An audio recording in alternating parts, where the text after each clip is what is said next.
Hi, this is Kelly from The Truth and Story, and today I'm going to do a quick video that I first saw on Chloe from Inner Whispers YouTube channel, and I'll put a link to that video in the description box below. But it's called a 3x3x3. I believe this one was a divinatory one. There is one that's like a witchy tag, but this one she did was based off of the top three tarot decks that you have, your top three oracle decks and your top three Lenormand decks, or if you don't read Lenormand, any other divinatory system or tools of the trade, like reading maps. And I think you might have just saw Isabel walk by. So if somebody wanders around back there, it is my puppy. So I'm going to go ahead and get started. So I'm sitting here at my desk, and I have my desk in front of me with my computer, and then I have over here is connected to this is a bookshelf, and I keep my tarot decks right here, and then here I have some oracle decks and some of my Lenormand decks. I gave this some thought to try to figure out which were going to be. The tarot actually was the easiest section, so I'm going to start there because that was the easiest for me. So I would have to say that the Shadowscape Tarot by Stephanie Pumoon Law, I feel so bad because I feel like I probably slaughter everybody's names. But this would have to be in my top three because it really, as I said in other videos, for about 9 years or so, I read with one deck. It was the Llewellyn Tarot based off of Welsh mythology, and I read with that for, like I said, about 9 years. And then when I saw the art for the Shadowscape deck, that's kind of sold me, and that started me down the road of getting other tarot decks. And so now, although like I said, I haven't quite moved into the collecting stage, although I know I will because I have quite an extensive playing card collection that I've collected for years, and so I'm sure the same thing will happen with tarot. But right now, the decks that I'm buying with tarot cards are very specifically to fill certain gaps or different areas that I want to use specifically for reading, both for myself and for clients. So I'm sure it will spill over into collecting eventually. But for right now, they're usually very specific. So I love all my decks because they're very specific decks that I've chosen. I'm very careful about really researching decks I get. So it was a little bit difficult in some sense, but tarot was the easiest, and the Shadowscape was a no-brainer because I do have quite a bit of glare. I was going to see, I might be able to show a few. I'm going to turn it around so you can actually see. So, this is just a deck that I absolutely love. This is a deck that I use all the time.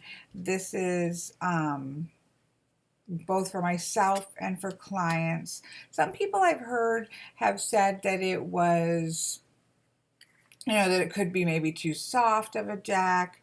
I don't really consider this to be a soft deck. I consider it to be a neutral deck. I feel like the negative, what people would connotate as negative cards, are fairly neutral. And so it leaves a lot of room for interpretation. There's a lot of detail in the cards that allows for different things to pop up in a reading. And these are just, I haven't gone through and picked favorite cards or anything. That's just, I do love this card. This is just, what came up when I flipped the deck over.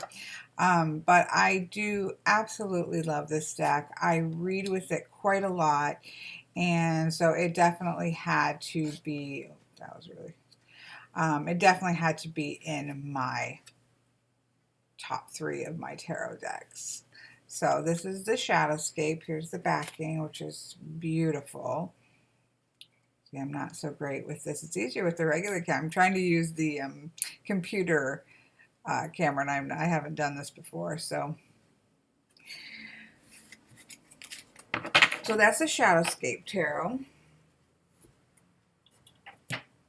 The next one, and I'm not so much basing these in order as much as I guess when I actually got them. The next deck that I would say, and you can see actually the ones that I'm going to use are sitting out here in the front, because those are the ones that I use the most, and so that I think kind of correlates. I don't think it's always going to be your top favorites of the ones that you're particularly using, but for me, it just happens to work out that way. So the next deck that I would say, well, my second deck would be the Tarot of the Hidden Realms, which is by Barbara Moore, and the artwork is by Julia Jeffrey. Sorry, I had to take a quick look. I was going to say the wrong one. I was going to say the artist for this, her steampunk, which I also love, but it's not my top three. I love the backings on these. I think they're absolutely stunning, with sort of that hidden face in them and the Celtic artwork here. I really do like the backs of this deck. So this is Tarot of the Hidden Realm, and this one for me is sort of a surprise.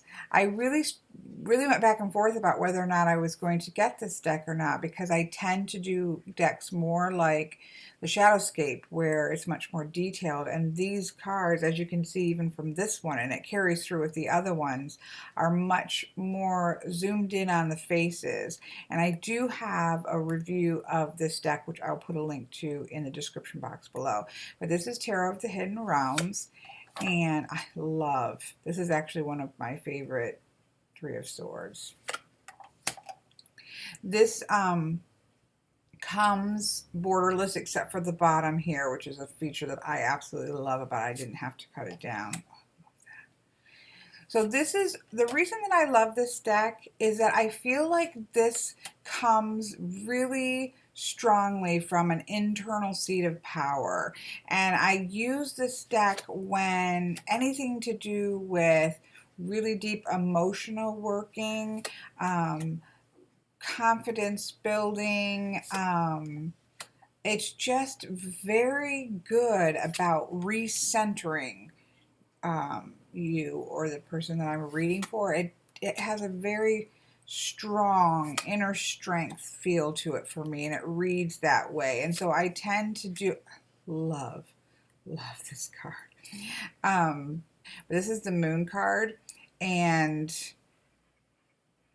absolutely stunning. One of the reasons I got the deck. Love this one too. I love all these cards. There's just one or two which I should point out in my review that I don't like, but for the most part, this deck is absolutely stunning, and it really is rooted in emotions and an internal strength that just works for me. And so I pull it out for those kinds of readings for the most part.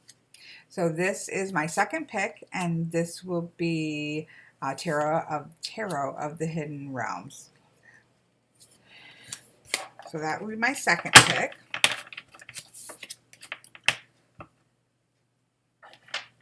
The third tarot deck that I'm going to choose is going to be a new one for me, and it's another surprise one, because when I purchased this deck, I purchased it because I wanted the artwork, which is by Will Worthington. I had previously purchased and absolutely love the Celtic Lenormand, which has the art of Will Worthington. It's the artist is Will Worthington. And so I'm like, oh, I love that deck. I use it constantly, and that will be in my Lenormand pick, no worries. So I wanted to get one of Will Worthington's tarot decks. And so I had looked back and forth between the Druidcraft and the Wildwood Tarot, and I settled on the Druidcraft, and I knew I'd like it. In some ways, I think that it was a little closer to more of just because I wanted it to collect, because I wanted a Will Worthington tarot deck to go with the Will Worthington Lenormand deck that I got. But I ended up absolutely loving it. Now this I have trimmed down, and this is the Druidcraft Tarot, and the artwork is by Will Worthington. But I've trimmed it down, which you can tell if you've seen this. So I've trimmed it. I've just left the border along the bottom that has the names on it. I like that both for my clients when I take pictures of the spread so they can see, and I also, some of the major arcanas in this deck have changed, and I have done a review on this deck as well, which I will, any deck reviews that I do have reviews or look at first impressions or anything like that on, I will link in the description box below. But this is, I love the Ace of Swords. I love all the aces in this deck. So this is the Druidcraft Tarot. I have found it to be very clear and very clear. It seems to not really mess around. It seems to get to the point quite quickly and quite deliberately. And so I really appreciate that in a tarot deck.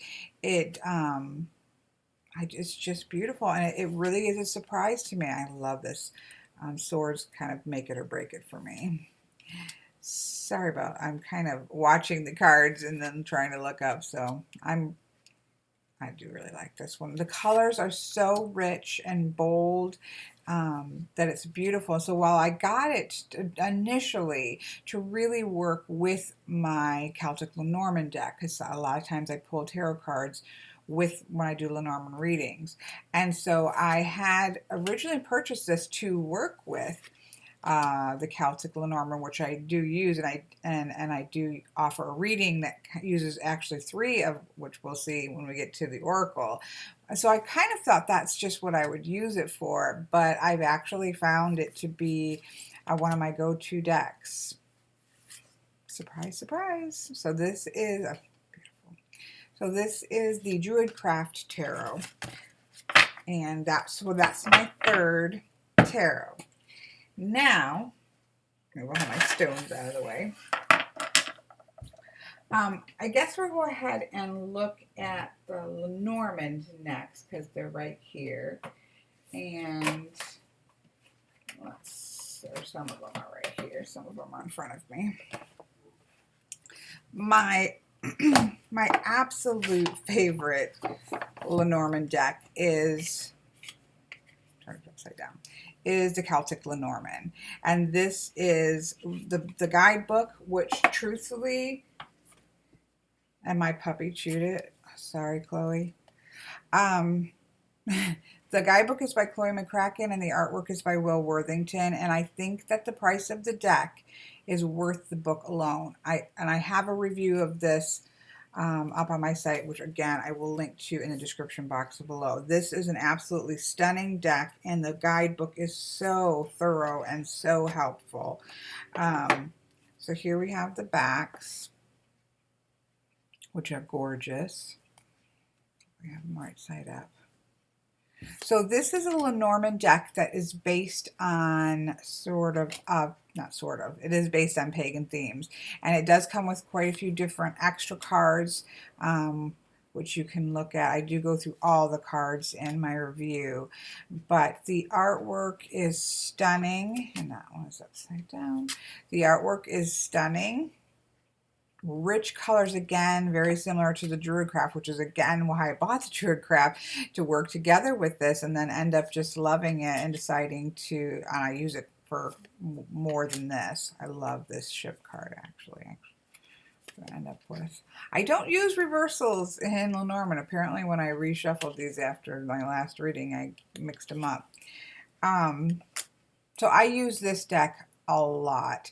I just feel like it reads really clear. It's beautiful to look at, to photograph for, I generally do email readings, and so when you put it all out to photograph, it photographs beautifully. You wouldn't think that would be important, but it can be important. It reads so clearly. I like some of the changes. Well, I like a lot of the changes, but just in terms of reading, like the ring card has been changed to the hand fasting card, which is something that I really like. The snake card, one of the snake card options has a snake shedding its skin, and that has kind of changed or added to the way that I view the snake card, and so I like that particular aspect. Actually, here it is right here. If you can see without glare, you can see the snake is shedding his skin, and I actually really like that, and I like when it comes up, it just kind of gives me an extra thing to look at, and so I do like that. So I use this deck all the time. This would be my absolute favorite Lenormand deck. So we have that one. I could not say, here's in the box. I do generally keep my Lenormand in the boxes, sometimes not. So this is Piatnik. Yes, this is a Piatnik deck, and which is, I'm sure, a reproduction. This was the first Lenormand deck that I purchased, and I love it. I still use it all the time. It's more of a traditional one. I like that it has the full size playing card inserts in the middle. I have not done a review of this. I will eventually, because I do think it's a really good deck. I think it's a great deck for a beginner. You know, you've got your number very clear. You've got your playing card insert nice and big and clear. And then the images are quite clear what they are. And so I use this deck a lot. Like, this was my first one. It's, again, more of a traditional looking, you know, it doesn't really have a theme or anything. It's more of a traditional looking deck. And I think it's beautiful. It reads beautifully. It ticks all my boxes for Lenormand. It's the woman card. And I use it quite frequently. So what more can you ask for? I just do think it's beautiful, and it really is in one of my top favorites. Possibly because that's one I learned off of, so I have, you know, fond memories of it. But I don't think so. I think it works. So, you know, you go with what works, and I just think it's beautiful. I don't know if I showed you the card backings, which are also very pretty. Got a lot of kind of morningish light coming in. That's making it a little difficult with the glare, but I wanted to get this done. So that was a Piatnik. That would be my second one. Now my third one, this is actually a little bag that I keep in my purse, and I have in it my kind of travel thing. So I have my, oh, got all flipped around here. So I have my Llewellyn Tarot that I cut down, which I used for 9 years. I love this deck. It was hard to not put that in my top 3, but I cut this way down, all the borders off of it, so it's about the size of a playing card, a little bit wider. And I keep this in my purse, in the zipper pouch, and that is stays in my purse with me. But what I also have in here, which I absolutely love, is a very tiny, and I hope this is not going to be difficult to see, but this is a really tiny deck. So here is the Piatnik, which is about the size of a playing card. So you can see how small this is. So this is a mini version of a Lenormand deck that's called the Game of Hope. And it's by a company called For the Seekers, I think the name of the company's For the Seekers. I'll put a link to their Etsy shop, although I don't think right now you can actually get these. It's from an Etsy shop, and I want to say right now you can't get either the mini ones or because I would like a full size of this deck, but right now you can't get them. But this is the mini size, and this is really great for travel. It's also really great for just even here doing a grand tableau, because you put all the cards out and it's such a nice size. But the images, because they did such a good job, I think you can see that. Because they did such a good job with them, they're still very easy to read, even though they're small. And the artwork, I think, is beautiful. It does have the playing card inserts, and that has the number of the card. And even though this is the small size, I think it's really clear what we're looking at. It's wider.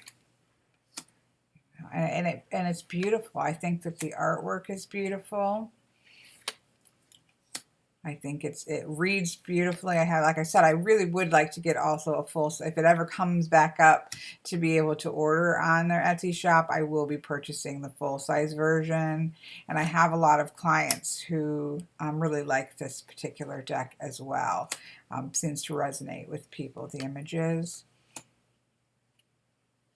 So this would be my third favorite, both because I am a lover of miniature things. I do like things that are small, so that kind of ticks that particular box, but also because I do think the artwork is beautiful. It's a letter in a bottle. I do think the artwork's beautiful, but very clear, despite being small. It's the woman card, so beautiful. I love the moon. You know, now she's got a hand in there painting the moon, which is sort of extra information. And I am one that will say, you know, I don't really like extra information, but I thought Chloe in her video made a good point that, and convinced me to buy a deck that I was waffling on. But anyway, she made a good point that if you, even Lenormand decks that do have extra information going on in the deck, when, you know, if you work with it, once you get used to what the images are, you're going to read it just as fast as if it didn't have extra information. So that was a good point. So anyways, this is the Game of Hope. And again, I believe the company is called For the Seekers, and I will put a link to their Etsy shop below. But this is definitely one of my favorite Lenormand decks. And I highly recommend, and the backs are, I don't know if this is showing up as well as I hope, but the backs are stunning. And I do think having a mini version in your collection, if you read Lenormand, is nice, just because sometimes, depending on, you know, what space you have access to, you know, if you're just in a smaller space, being able to lay a grand tableau in a relatively small space. And it is, when I was going through and so this is a file folder. And so I went through and put in the houses. So this is the size, you know, that a grand tableau would be. I don't really use this anymore, but this would be the size of I think it's upside down. It doesn't matter. This would be the size of the grand tableau. So that's all the cards laid out, and I'm so bad about getting it in camera. So that's really a compact size for a grand tableau. So that's, I really do recommend everybody having a mini deck. But that would be my third Lenormand deck. I think I was trying so hard to make this video to be compacted and short, but clearly I babble. Now, I think the hardest for me was picking the Oracle decks. Number one, I don't have a lot of Oracle decks, but it was still difficult for me to pick. So I'm going to go from the easiest to pick on. So the easiest deck for me to pick for Oracle cards is going to be the Sacred Rebels. And this is very glossy, so I foresee having issues with this one. So this is the Sacred Rebels by Alana Fairchild, and it is by far my favorite Oracle deck. It really resonates with me. The artwork is simply, I think that's not, we don't have glare that way. Yeah, the artwork is just stunning. I don't hardly, the book is really, I like the book. I sometimes struggle, sorry with my phone. I sometimes struggle with Oracle deck books where I don't find them always as helpful as they could be. This Oracle deck, Sacred Rebels, the guidebook is actually pretty good, but I really don't find myself using it too much. The artwork is so beautiful. And resonates with me so much that I generally, that one's kind of hard to see with the light. I generally don't need to use, I have very little referred to the guidebook because it just resonates with me on my own, and I haven't needed to. But the artwork is beautiful. The size is good for an Oracle deck. I don't mind a larger deck whatsoever because I'm generally not doing large spreads. I really generally pull one sort of as an affirmation at the end of a Lenormand or a tarot reading. At most, I would probably do a 3-card reading with Oracle deck just because I feel like they're so deep that, you know, I don't need 10 cards. That would just be so much information. So it's absolutely stunning. So this is the Sacred Rebels. And it is my go-to. I mean, I generally, you know, I pick this, I read with this all the time for myself and for clients. The next deck that I'm going to be picking, and I do have a deck coming that I that could have gotten up in this, but I haven't worked, which is the Tao Oracle, but I haven't worked with it for a while, and I'll need to work with it for a while before I could include it in that. So I went ahead, trying to make sure I have these right side up. So this is another Alana Fairchild deck, which is the Journey of Love. And let's find the sweet spot for glare, because these are very shiny cards. The backing is stunning on this. And this is one of,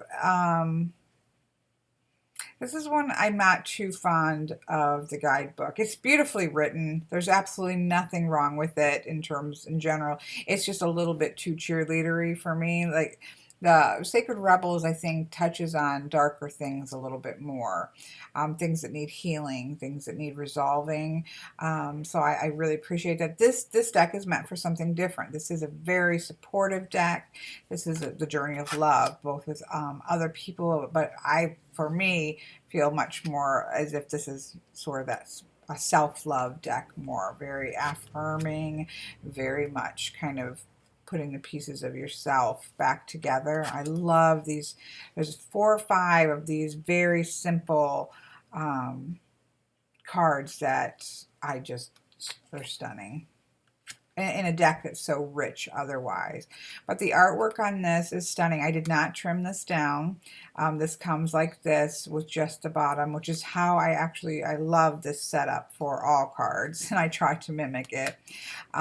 So it's a little bit of a smaller deck than the Sacred Rebels because of that, but the artwork is about the same size, and it's just stunning. I saw multiple videos of this and knew that I had to have it because it's beautiful, and it is very evocative. It very much pulls out messages that are needed in a read. I just find with Oracle cards, I said before, that there's, I don't really consider Oracle cards to be add-ons to my reading. I love that card because they really do sometimes pull the reading together into a cohesive whole, or they really make a point across about what is the focus, like, or what is the direct action that needs to be taken. They've become really essential part of my practice in a way that I didn't expect for them to do. So this is the Journey of Love Oracle. And so one more, we're almost there. One more, my next favorite oracle, and I struggled with this last one, but I'm going to go with my third Will Worthington purchase. So once I had purchased, obviously, the Celtic Lenormand, and then I got the Druidcraft, and then I was like, oh, well, I have those two. I need to get an Oracle deck. So I have a whole set of Will Worthington. And I have a deck, or I have a video where I show how I use all 3 of them and why, the specific purpose that I bought all 3 of them for. But I really did not think this deck was going to resonate with me. I mean, I like animals. I would consider myself an animal person, but if you just looked at the other 2 Oracle decks that are my mainstay, I didn't think just images of animals was going to really resonate. Now this deck I did trim down. There's a border around this, but because the Celtic Lenormand doesn't have a border, and because I had trimmed the Druidcraft down similar to this, just leaving the bottom. And I've also on this one added the numbers, because I did a review on this. I'm not sure if that's up yet or not, but I did number the cards because the cards are actually in a specific order, but once you jiggle them out, there's no way to really know what that order is without really a lot of work. So I went through and numbered them on the guidebook, and I numbered them on the card itself, and I also put the elemental signal just because I like it to be balanced. Anyways, so this is the Druid Animal Oracle, which I don't think I even said. And this is based on Druid lore, and it goes through the full guidebook, goes through and gives lots of information on the animals, and breaks them down into things like the other world and shape-shifting animals and such. There are 4 dragons in the deck as well, that focus on the 4 elements. So there's a fire dragon, earth dragon. Love this card. This one comes up a lot for me. So does the earth dragon. And I just have been very surprised. The same thing with the Druidcraft. I've been very surprised at how well this deck has read. This is probably my favorite card. My son drew lots of birds. There's a bird here, a tattoo on here that's for my son. He in his lifetime he drew so many different birds, and so it just really resonates with me, and this particular card I think is stunning. And frogs. So this deck has been one of those, again, like the Druidcraft, was sort of a secret, or not secret, sort of a underdog that came in and kind of snuck in under the radar and became a deck that I actually really enjoy using more than I thought. I purchased it to use for a reading that I offer in my shop, where I use Lenormand, Tarot, and Oracles, and I call it the 3 voices, where you just kind of do a little bit of each to get something different, a different voice on the topic that I actually really like doing. And so I had purchased these to the extra 2 decks, the Druidcraft and this, really for kind of that in mind, which is kind of crazy, but I did. And ended up with the Druidcraft and this. I love that card too, Blackbird. I ended up really loving them and using them all the time. So this is the Animal Druid Oracle. Again, I don't actually own a lot of Oracle cards, so I do love all the Oracle. I have the Kuan Yin Oracle that I've got recently that I absolutely love, although that's more personal for me. I don't really use that for other people. I have the Tao Oracle coming, which I think is going to be absolutely stunning. Deals with the I Ching. I don't have a lot of Oracle decks because I'm pretty picky about them. So that one was a little bit easier in some ways than the other one. So this has been my 3x3x3.